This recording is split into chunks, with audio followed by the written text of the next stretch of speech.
प्रेमानंद चौहान के स्वर में सुपरहिट गीत।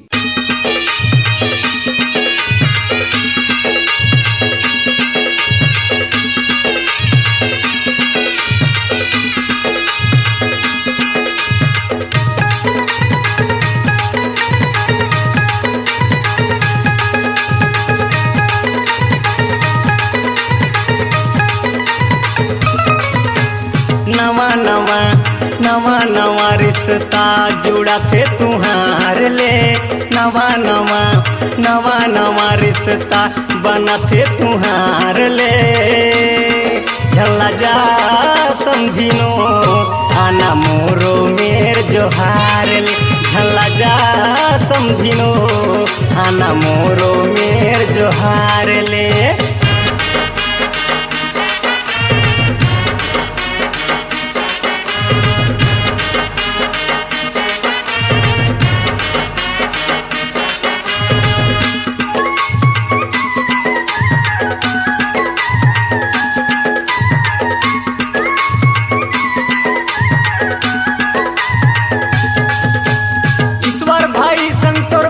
जोहार ही पुकल काका संतोर काका, प्रेम आनंद संगते जोहार ले का दिक्कत है बता।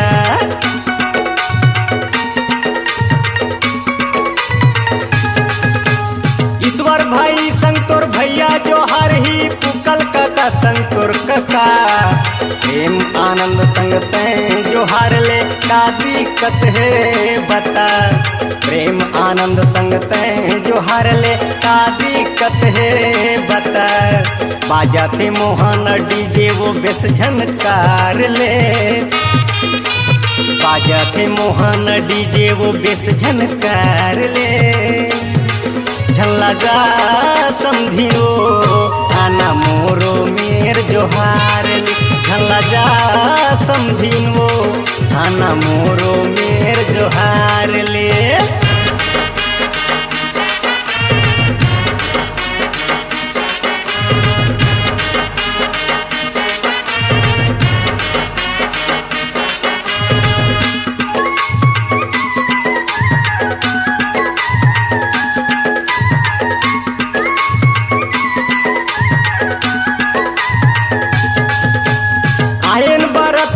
घर मत तोरे पीरत हटबो लुकाए, घाघरा चोली झमा झम दिखे नखरा गजब लगाए।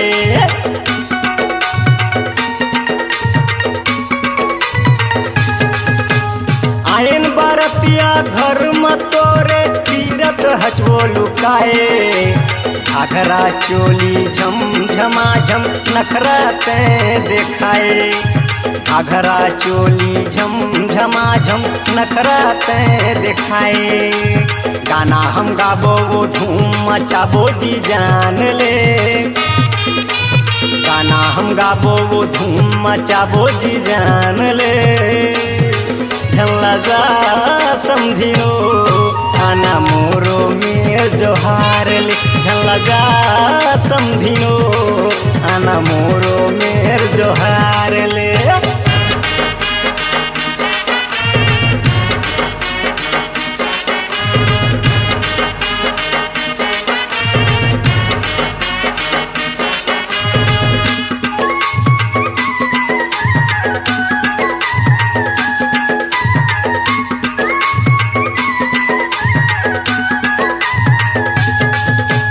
आना मिलावा तो तोला वो समदिन आए हवे मोर फ्रेंड, चुप चुप वाले दिनेश भाई शिव संग आए महेश।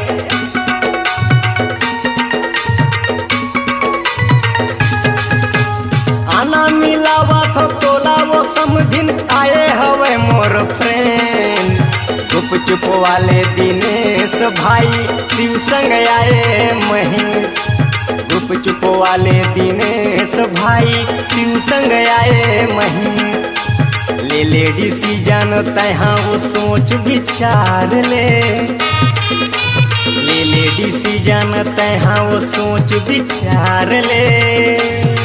झल्ला जा समझिनो आना मोरो मेर जोहार ले, झलुका समझिनो आना मोरो मेर जोहार ले नवा नवा नवा नवा रिश्ता जुड़ा थे तुहार ले नवा नवा नवा नवा रिश्ता बना थे तुहार ले झल्ला जा समझिनो आना मोरो मेर जोहार ले झलुका समझिनो आना मोरो मेर जोहार ले झल्ला जा समझिनो आना मोरो मेर जोहार ले झलुका समझिनो आना मोरो मेर जोहार ले अपनी आवाज को दीजिए एक नया मुकाम। डिजिटल रिकॉर्डिंग की दुनिया का जाना पहचाना नाम स्वरांजलि, जहां गूंजती हैं ध्वनियां अपनी माटी की सौंधी सुगंध के साथ। छत्तीसगढ़ी संगीत के विविध रंग जो पहुंचाते हैं पूरे प्रदेश में डिजिटल रिकॉर्डिंग के संग। स्वरांजलि स्टूडियो, नेमीचंद गली नंबर 2, गंजपारा, रायपुर।